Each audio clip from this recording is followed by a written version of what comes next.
하늘 말씀 봅니다. 스가랴 14장 1절로 8절입니다. 스가랴서 14장 1절로 8절 말씀 제가 읽어드립니다. 여호와의 날이 이르리라. 그날에 내 재물이 약탈되어 내 가운데서 나누이리라. 내가 이방 나라들을 모아 예루살렘과 싸우게 하리니 성읍이 함락되며 가옥이 약탈되며 부녀가 욕을 당하며 성읍 백성이 절반이나 사로잡혀 가려니와 남은 백성은 성읍에서 끊어지지 아니하리라. 그때 여호와께서 나가사 그 이방 나라들을 치시되 이왕의 전쟁 날에 싸운 것 같이 하시리라. 그날에 그의 발이 예루살렘 앞 곧 동쪽 감람산에 서실 것이요 감람산은 그 한가운데가 동서로 갈라져 매우 큰 골짜기가 되어서 산 절반은 북으로 절반은 남으로 옮기고 그 산 골짜기는 아셀까지 이를지라. 너희가 그 산 골짜기로 도망하되 유다 왕 우시아 때의 지진을 피하여 도망간 것 같이 하리라. 나 하느님 여호와께서 임하실 것이요 모든 거룩한 자들이 주와 함께 하리라. 그 날에는 빛이 없겠고 광명한 것들이 떠날 것이라. 여호와께서 아시는 한 날이 있으리니 낮도 아니요 밤도 아니라 어두워갈 때에 빛이 있으리로다. 그날에 생수가 예루살렘에서 솟아나서 절반은 동해로 절반은 서해로 흐를 것이라. 여름에도 겨울에도 그러하리라. 아멘. 이 밤에 하나님께 여러분 계신 곳에서 넘치는 은혜를 강물처럼 부어주시기를 소망합니다. 예수님께 땅에 계실 때 사마리아에 있는 한 여인을 직접 먼 길 찾아가셔서 그 여인에게 하신 약속이 있습니다.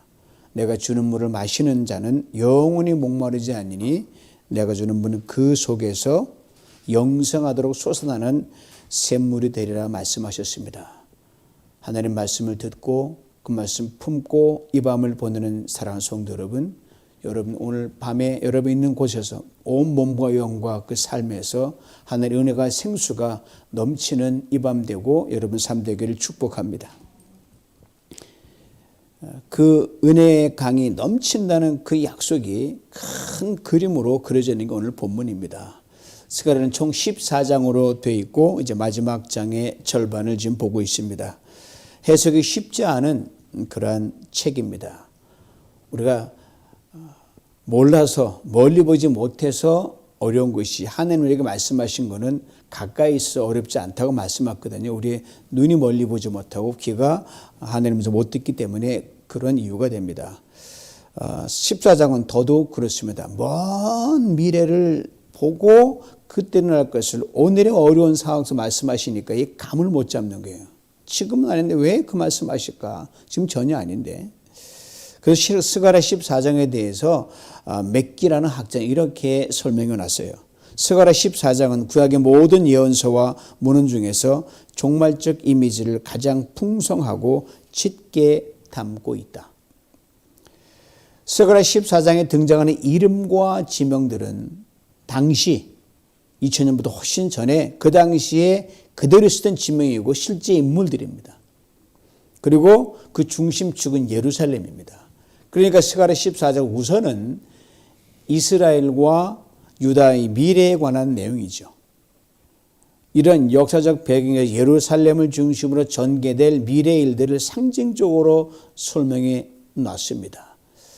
그렇게 당시 예언의 말씀을 기록했던 스가랴 선지자는 유대적 메시아 대망 사상으로 그들은 굉장히 내셔널리즘이 강한 사람이기 때문에 유다 민족만이 세계에서 넘버원이다. 하나님이 특별히 선택했다. 그래서 그 나라가 아무리 어려워도 그 유대 민족을 구원할 메시아가 오실 것이라는 메시아 대망 사상을 가지고 있었고 그런 관점에 또 스가랴가 태어나서 자랐고 그런 선지자로 했기 때문에 그 사상에서 벗어날 수가 없어요.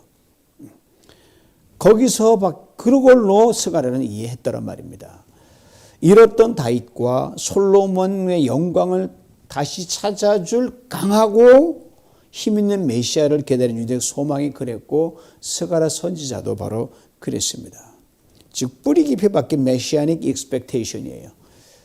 그리고 스가랴가 오늘 14장에 담겨져 있는 세상 모든 민족과 나라들을 향한 하나님의 그 원대한 구원 계획을 알 길이 없었을 겁니다. 전혀 몰랐죠. 훗날 예수님의 제자들도 한참 세월 흐른 예수님의 제자들도 그 메시아 예수님 앞에서도 유대적 메시아 사상에 꽉 갇혀가지고 이렇게 물었지 않습니까? 사도행전 1장 6절이에요. 그들이 모였을 때 예수께 여쭈이르되, 부활하신 예수님을 만나서 이제 십자가도 지나서 영광이 있으니까 이제는 뭔가 될 거라 생각해 예수님께 묻는 거예요. 주께서 이스라엘 나라를 회복하심이 이때니까 하니, 이제 부활하셨으니까 강하게 해서 한번 뭔가 보여주시죠. 그게 바로 이때냐, 이걸 제자들이 물었어요. 그러나 예수님의 제자들은 성령의 충만함을 받은 후 저들의 닫힌 민족주의적 메시아 대망 사상의 틀을 과감히 넘게 우리가 착각했구나. 그리고 2000년이 흐른 오늘 우리가 바로 예수 그리스도의 복음의 수혜자로 되어 살아가고 있습니다. 그리고 오늘 본문에 등장하는 예루살렘이라는 장소에 대한 이해는 스가랴 선지자와 2000년 전 이 제자들이 이해했던 것과는 전혀 다르죠. 우리는 큰 세계적인 스케일로 보는 것들은 그 좁은 유대적 백그라운드에서 보니까 그 보는 관점이 달라요. 또한 2000년 제자들과 우리들도 그걸 같을 수가 없죠. 시간적 흐름만 흘러간 것이 아니라 이 예수 그리스도의 말씀이 온 누리에 퍼지면서 이루어지는 모든 일을 볼 때마다 제자들은 못 보고 죽었으니까요. 우리가 똑같은 이해가 될 수가 없습니다. 그러게 스가랴와 당시 사람들이 이해할 수 있는 역사적 사건들, 그걸 중심으로 그걸 테두리로밖에 생각하지 못하는 거예요.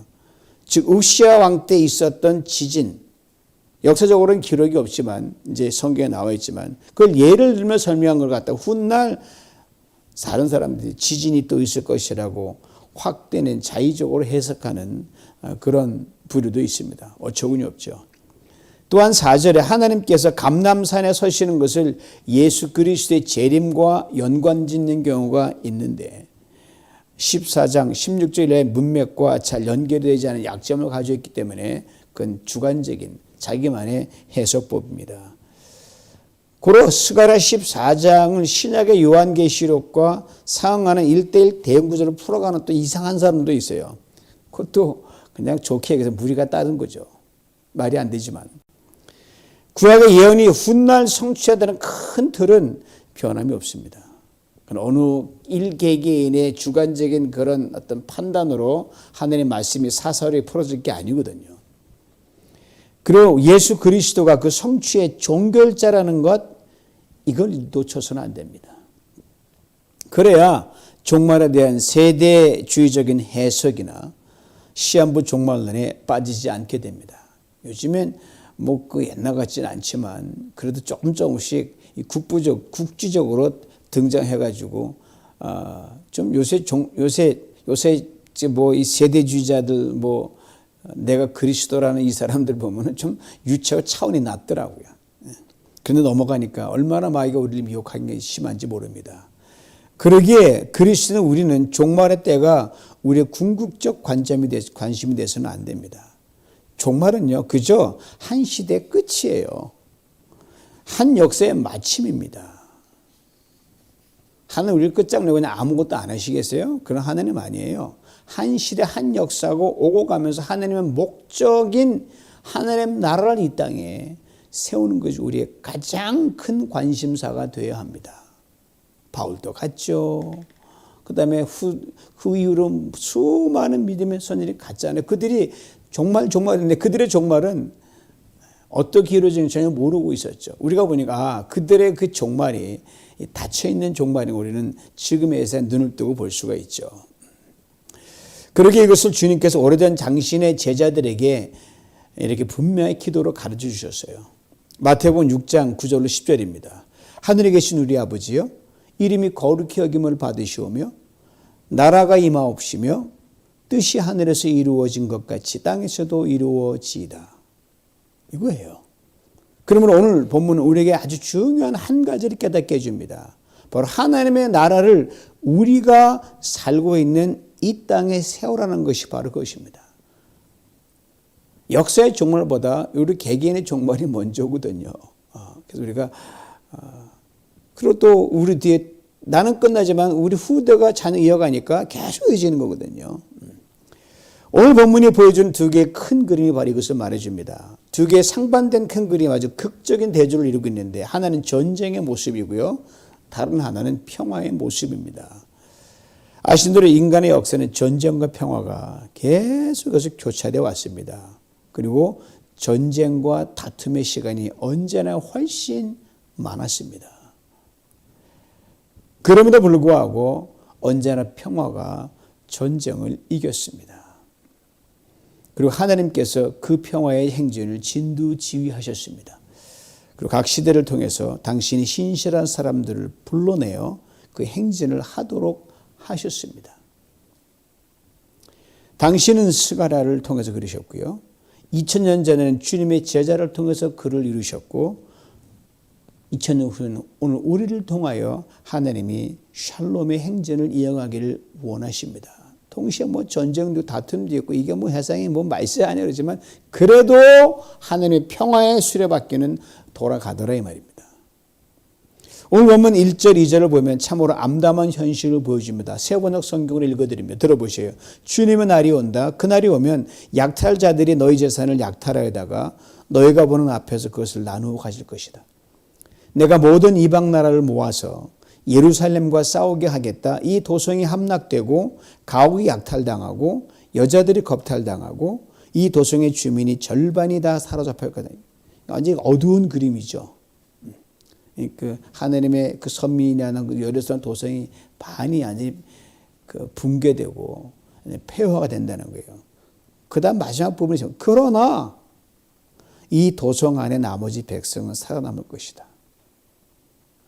이 말씀 분명한 역사적 배경을 지니고 있는 말씀입니다.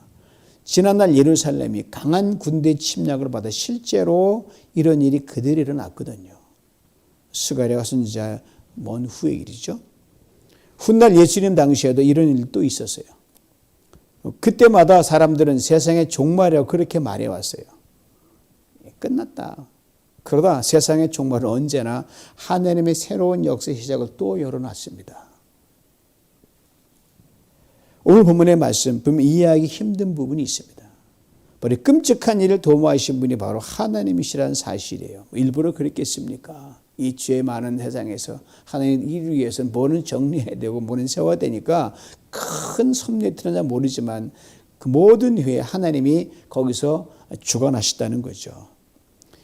굳이 이해하자면 인간의 죄와 악과 불순종이 만들어낸 엉망진창인 그 요지경인 판을 하나님이 뒤집어 엎어서 또 다 해야 되는데 그러자니 여러분 도려내기도 해야 되고 물려내기도 해야 되고 무너뜨려야 되고 그런 게 돼야 되거든요.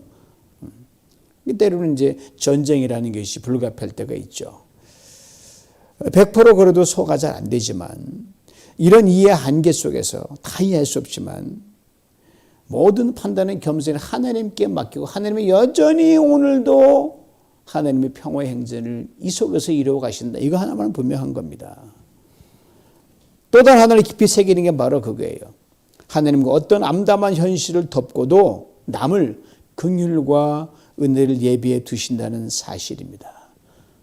그 암담한 현실에서 그냥 가버리는 사람, 그래서 인간의 계기에는 어떤 사회 종말이 온 사람은 비참하다 하지만 그 이후에 하나님의 그 틀은 알 수 없으므로 어떤 사람이 죽은 사람만 끝난 사람이 비참한 건지 살아남은 사람의 비참은 아무도 모르잖아요. 함부로 말할 수 없습니다. 다만 중요한 건 하나님의 이 종말의 때가 계속 반복되는 가운데서 하나님은 더 나은 긍휼과 은혜를 항상 예배해 두신다고 하는 사실입니다.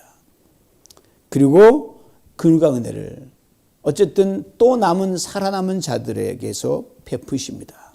살아남은 자들이 잘나서가 아니라 어차피 인생은 엎치락 뒤치락 가고 오고 해야 되는데 남은 자들에게 또 주셔서 그 다음 새로운 시작을 연다는 그런 의미가 강합니다. 그리고 2절에 예루살렘 성읍에 남은 백성이 바로 그것들이거든요. 그럼 우리가 아직 살아있다는 건 뭐냐? 내가 잘나서가 아니라 하나님의 사명이 있기 때문에 먼저 간보다 후에 남겨둔 게 우리란 말입니다. 우리가 살아있는 자로 이 세상에 남아있는 건 왜 그러냐? 딱 하나밖에 없어요. 하나님의 긍휼과 은혜의 전달자가 되기 위함이라는 사실입니다. 이걸 꼭 기억할 수 있어야 됩니다. 다른 이유는 없어요. 뭐 돈을 벌면 얼마나 더 벌겠습니까? 우리가 출세하면 얼마나 출세하겠습니까? 물론 좋지만 그러나 그게 다가 아니라 전쟁이 일어나도 그런 와중에 홍수가 넘쳐나도 아무런 시간이 덮쳐도 오직 우리는 그 속에서 하나님의 생명을 뿜어내는 사람으로 살아가야만 한다는 말씀입니다. 오늘 보면 6절 7절을 보세요. 그날에는 빛이 없겠고 광명한 것들이 떠날 것이라 여호와께서 아시는 한 날이 있으리니 낮도 아니요 밤도 아니라 어두워갈 때에 빛이 있으리로다. 원천적인 빛이죠. 바로 광명한 빛의 날을 하나님 우리를 통해 세상에 비추길 원하십니다. 그리고 우리로 하여금 이 날을 선포하게 하십니다. 그러므로 그리스도인은요, 아무리 절망의 상황에도 소망을 선포해야 되는 게 그리스도입니다. 지금 당장 죽을 맛이라도 살 길이 열린다라고 선포해야 되는 거예요. 왜요? 하나님이 우리를 이끌어 가시는 그 미래의 약속이기 때문에 그렇습니다. 스가랴 선지자가 그랬거든요. 오늘 보면 마지막 8절을 보세요. 그날에 생수가 예루살렘에서 솟아나서 절반은 동해로 절반은 서해로 흐를 것이다. 여름에도 겨울에도 그러하리라. 이 말씀은 궁극적인 종말의 날에 이루어질 일입니다. 그러나 미래 예루살렘은 오늘 우리가 살고 있는 삶의 현장을 생수가 넘치는 예루살렘으로부터 만드는데 그 시작점이 있다는 것을 잊지 말아야 합니다. 생수가 뭡니까? 믿는 사람들에게 하늘의 백성들이 주시는 예수 그리스도의 생명입니다. 그리스도는 누굽니까? 바로 이 구원과 회복, 은혜와 긍휼의 생수가 삶 속에 넘쳐나는 사람을 말합니다. 세 가지를 우리에게 전해줘요. 첫째는 예루살렘에서 생수가 솟아난다고 했어요. 아시는 예루살렘 과거 이스라엘 종교, 정치의 중심지였거든요. 하늘의 말씀이 거하는 곳이 예루살렘이었습니다. 예배 중심지였어요. 오늘 예루살렘은 더 이상 그리스도인에게 지리적 개념이 아닙니다. 뭐 저희 성주 갔다 왔지만 중동에는 그 나라 그거 아니에요. 그냥 그걸 통해서 이랬구나 배우는 뿐이죠. 그게 아닙니다. 바로 예수 그리스도 안에서 구원받은 성도 한 사람 한 사람의 삶의 자리가 곧 예루살렘입니다. 여러분 지금 TV 보고 이 방송 보고 있는 설교든 그 자리가 바로 여러분의 예루살렘이에요. 그러므로 우리의 그 삶에서 이 생수가 솟아나도록 힘써야 한다는 말입니다. 둘째, 생수는 온 땅으로 흘러갑니다. 생수는 나의 삶은 선하지만 넘쳐서 밖으로 흘러 세상 속으로 끊임없이 흘러가야 그 생수 아니겠습니까? 오늘 보면 절반은 동해로 절반은 서해로 흘러간다 그랬어요. 즉 우리가 받은 하나님의 생명, 긍휼, 은혜가 흘러갈 곳은 제한이 없다는 거예요. 동서남북 어디든 관계없이 흘러가다. 여러분 삶에 딱 쓰면 이쪽에 있는 사람도 축복해주고 이쪽도 축복해주고 앞에 두루두루 축복하는 거예요. 어떤 분이 이런 재미있는 일상 얘기를 해요. 자기는 풀에 가다 보면 열받게 하는 사람들 있을 때마다 얼마나 바쁜 거랄까 복을 받으라고 복을 빌면서 열받지만 그 복을 주고 간다는 거예요. 여러분 있는 동서남북에서 여러분 사방에 생명이 흘러나서 축복을 빌어주고 은혜를 베풀고 소망을 선포하는 여러분의 그 위치예요. 여러분 있는 그 자리에서 동서남북을 바라보고 이웃집을 축복하십시오. 그걸 오늘 여러분 집 앞 길가를 하는 사람에게 생명이 넘치라고 선포해 보십시오. 이게 그리스도인의 삶입니다. 이 은혜와 생명의 생수가 흐르지 않으면 고인물은 썩잖아요. 우리 삶이 썩고 병듭니다. 셋째, 생수는 영원하고 풍성합니다. 여름 내내, 겨울 내내, 즉 1년 12달 제한이 없다는 말이에요. 전천후 44철입니다. 우리 안에 있는 예수 그리스도의 생명, 우리가 받은 은혜와 긍휼과 축복이 끊임없이 재생산되어야 할 것을 말하며 그렇지 않으면 조수지가 메마르듯이 메마르고 맙니다. 비가 많이 와가지고 또 산 꼭대기 눈이 녹아가지고 그냥 몇백 년 동안 마른 저수지 되었던 것이 꽉 차서 해갈이 돼가지고 물이 넘쳐났다는 소식을 듣고 캘리포니아에 일어나는 거니까요. 저는 그걸 볼 때마다 이렇게 너희 삶이 은혜로 넘쳐낸다. 이렇게 하나님이 그 자연적 환경을 통해서 채워짐을 보시고 우리가 어떻게 넘쳐난 삶을 살아가는지를 이 자연 환경을 통해서 보여주고 있는 걸 제가 느낍니다. 고로 성령 안에서 우리 삶의 생수가 결단코 끊어지지 않기를 부단히 애쓰고 힘쓰고 간구해야 됩니다. 그러면 우리가 먼저 어제의 은혜, 지난날의 축복에 머물면 안 되지 않습니까? 그걸로 끝나는 거예요. 그러면 주님께 넘치는 생수를 부어주시기를 구하고 또 구해야만 하는 거예요. 이것을 잊지 말아야 됩니다. 요즘 세상 돌아가는 거 보면 어제의 은혜로 오늘을 살 수 없다. 이 말은 옛날 말이더라고요. 오전의 은혜로 오후를 살 수 없다는 그 정도로 마냥 살벌하게 돌아가는 게 세상들이에요. 사방에서 크고 작은 아픔의 소식들이 실시간으로 들려옵니다. 자주 들려와요. 전쟁과 갈등, 싸움의 소식도 끊이지 않습니다. 우리의 삶의 균형을 깨뜨리는 거짓과 유혹과 시험은 또 어떻고요? 이것을 압축해서 보여주는 찬양 가사가 있잖아요. 들어보세요. 세상의 유혹 시험이 내게 몰려올 때에 나의 힘으로 그것들을 이길 수 없네. 거대한 폭풍우 가운데 위축된 나의 영혼 어찌할 바를 몰라 헤매고 있을 때 거짓과 속임수로 가득 찬 세상에서 어디로 갈지 몰라 머뭇거리고 있네. 공중의 권세 잡은 자 지금도 우리들을 실패와 절망으로 넘어뜨리려 하네. 주위를 둘러보면 아무도 없는 듯 믿음의 눈을 들면 보이는 분 계시네. 지금도 내 안에 역사하고 계시는 사망과 어둠의 권세에 물려주신 예수님. 주를 찬양, 손을 두고 찬양. 전쟁은 여호와께 나에게 속한 것 아니니 주를 찬양, 손을 들고 찬양. 전쟁은 하나님께 속한 것이니. 그렇습니다. 거짓과 여기 참 많은 세상입니다. 세상에 거대한 폭풍우가 나를 집어삼키려고 합니다. 좀 편안한 삶을 지내는 분들은 그래도 살만한데 여러분 안 겪어봐서 모르지만 여러분 남의 말 하면 안 되는 거예요. 같이 아픔을 가져야 되니까요. 진실이 왜곡되고 저희가 굽어지는 일이 일상이 되고 말았습니다. 어저께 세계의 명예훼손 재판이 미국에서 있었어요. 거기에 배상금을 지불하라는 법원의 판결이 나왔습니다. 바로 폭스뉴스가 2020년 대통령 선거에서 당시 트럼프 대통령이 한 거짓말을 사실인 것 퍼뜨려가지고 더미니언 보팅 시스템, 근데 투표를 자동적으로 계수하는 그 회사가 이건 뭔가 일부러 조작을 한 거다. 씻을 수 없는 명예훼손과 손실 입혔습니다. 전혀 사실이 아닌데 엄청난 숫자로 쓸 수가 없어. 너무 엄청난 돈이니까 7억 불인가 어도 그래요. 이 폭스의 주인 언론 재벌 모독은 돈이 그래도 많은 친구니까 별 반응도 없고 폭스 측 그 변호인단은 그냥 창피해서 그냥 법정을 빠져나 도망가 버리고 말았습니다. 천문학적 배상 거목을 남겨놓고 갔지만 요지경 같은 인간 세상에서 벌어지는 세수는 많은 모순되고 부대한 일들에 비하면 아무리 큰 사건도 빙산의 일각일 뿐입니다. 그러니 평범한 우리들에게는 어떻게 했어요?